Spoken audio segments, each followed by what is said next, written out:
So if there's two guys, you're zapping them, you know, 2 or 3 times a pop, you know, for 250% weapon damage, which can crit, you know, and those are also additional hits to paralyze them, and then exploit a shock state. A rejuvenating barrier. This is going to be another one of your very vital mana generation abilities. And this one is also really good for the Arcane Warrior because your barrier is going to always be up whenever you're doing damage. So, you know, keeping up your barrier and keeps your mana regeneration up.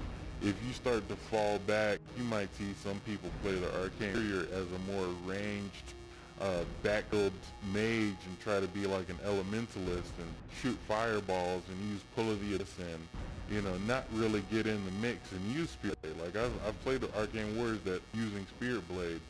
I'm like, you're playing the wrong class because you're basically missing out on 5% bonus mana regeneration by being one, close to your enemies. With here, combat clarity, that's 50% bonus for being close to your enemies. And then the damage you're doing close up is 80. You're basically doubling your mana regeneration. So it makes a big difference. You know, these skills are telling you how to play the character. Some people are gonna take the step because it's cool to move fast. It's cool. It's a really cool looking skill, and then you can do a bit damage. Okay. So look at this damage, 300% damage. This is basically melee damage that should be done. That's cool, but it costs you. I'm sorry, it doesn't cost you. The thing about it is you can only have 4 skills. And so every skill has to be totally vital. This only does 3% weapon damage. So you got seconds to pass through what? I mean, maybe you could pass through 2 guys if they're real close together and do 300 damage to them. That's cool. I can hit the same 3 guys without touch them with this. And I'm hitting them 3 guys twice a piece for 250. That's 500% weapon damage to 3 guys right there. I already have that, and I don't need to use this to charge in. You know, if you want to use a distance closer, you're still going to be better off going with Fade Cloak. Fade Cloak is so much better for the Arcane Warrior than Frost Step that is almost not in a contest. Like there's no discussion. But I'll comment on it.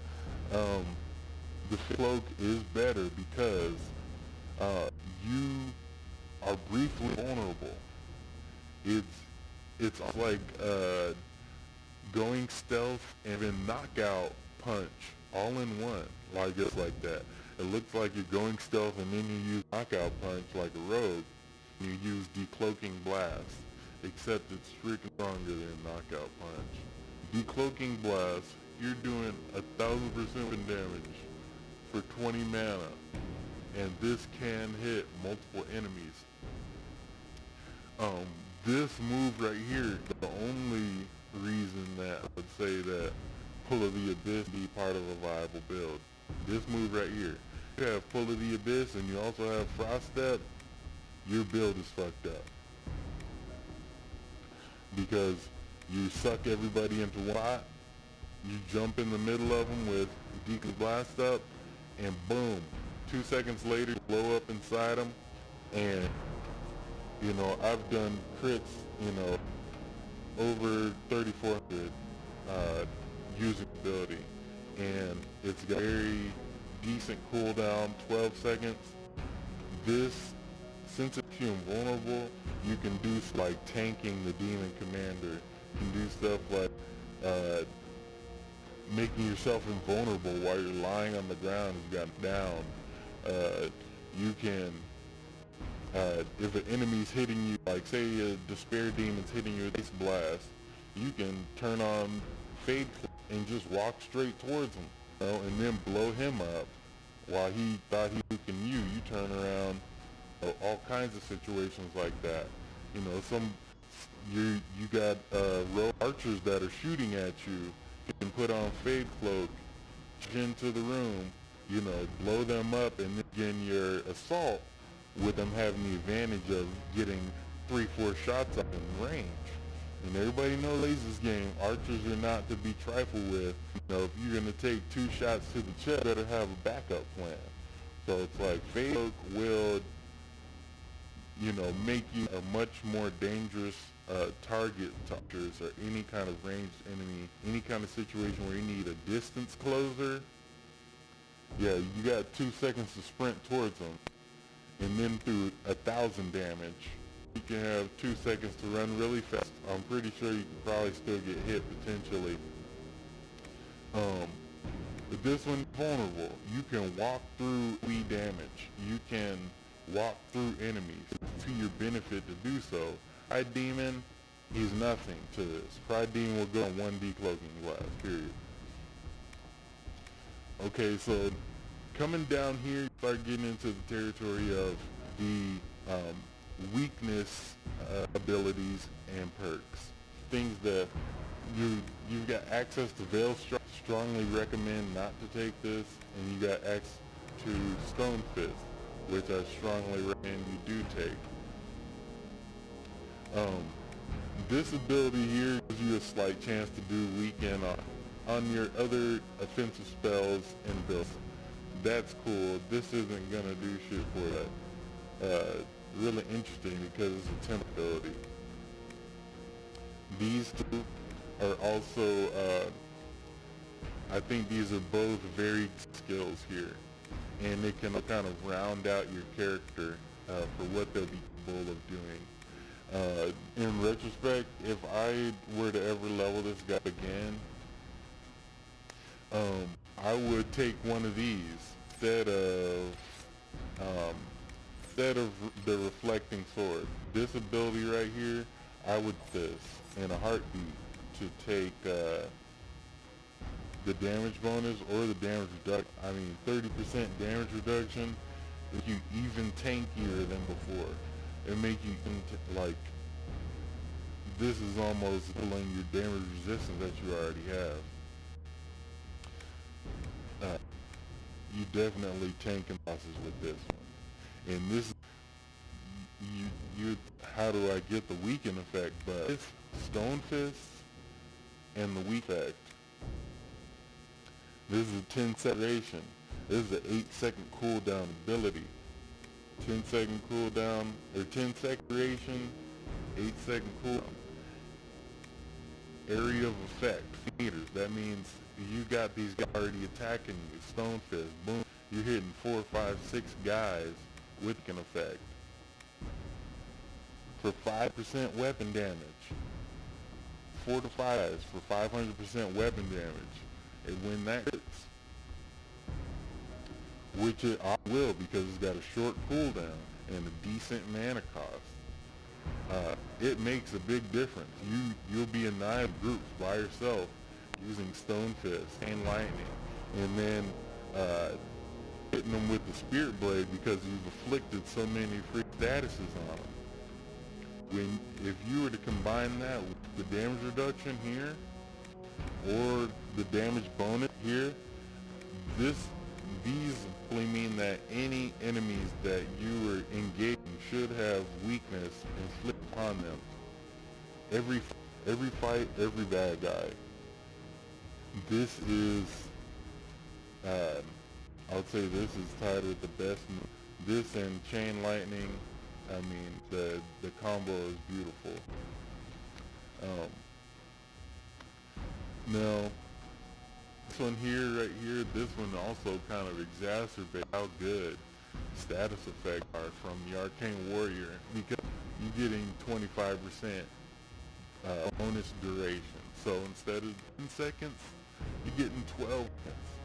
12 seconds of weakening on an enemy who gets hit by this AoE. So you could basically, you can tank even more than 5 guys. You could be getting, 8, 10 guys, 6 guys and a boss. Especially if you have this talent right here. Now, the reason I go down to this one here is because, like I said, you should have weakened up on all enemies that you're going to battle against. Even enemies that are at a long distance. You can take out archers with this. You can take out the Spirit Demon with it.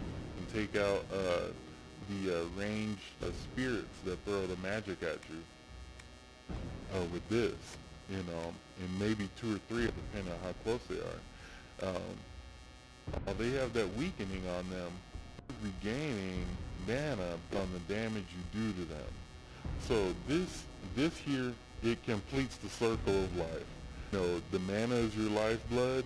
You spend mana to damage. You do damage to gain barrier. And you have barriers so you get up in your enemy's faces and do more damage. What happens when you run out of mana? You're screwed. You're sitting there butt naked waiting for your to come back. With this, you prevent that problem, and this bridges the gap for mana needs that you have. It really does.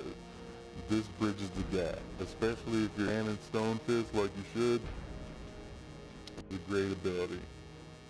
Now, these are 2 really cool abilities. Static Charge, Stormbringer, at least on paper. That's cool, right? Randomly hitting people for 300% damage. Oh, that sounds cool.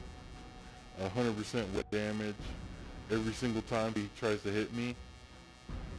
And they're paralyzed. Unfortunately, I didn't see the work. I had this on a previous spec of mine, and if this were to work, I would say that this is necessary.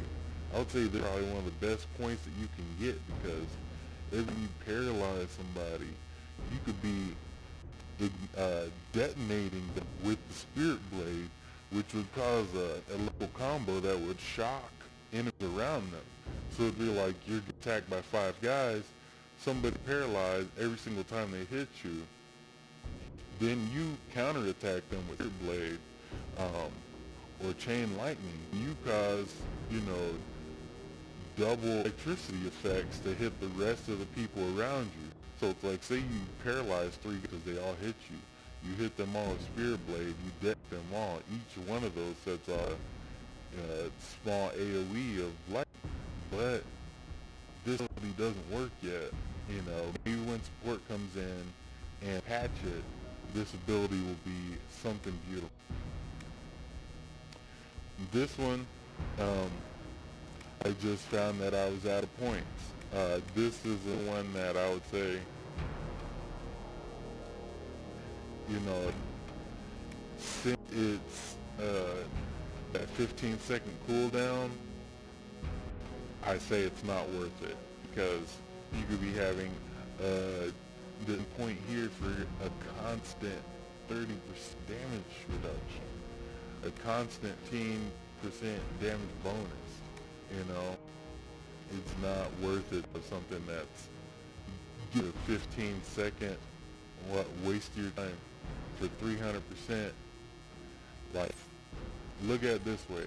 300% abilities are completely nullified by the fact that you can definitely cast an ability that does, in the worst case scenario, 400% weapon damage. Why would you want to cast anything weak than this? That's why I don't have any of these non-damage abilities. That's why, I have anything that, oh well, I could cost this, that's a waste of my time, because I'm focusing on my abilities that do damage. So like I can do combos with myself, potentially. So that's my build, and Hopefully it can fit some more into this video and show you some of my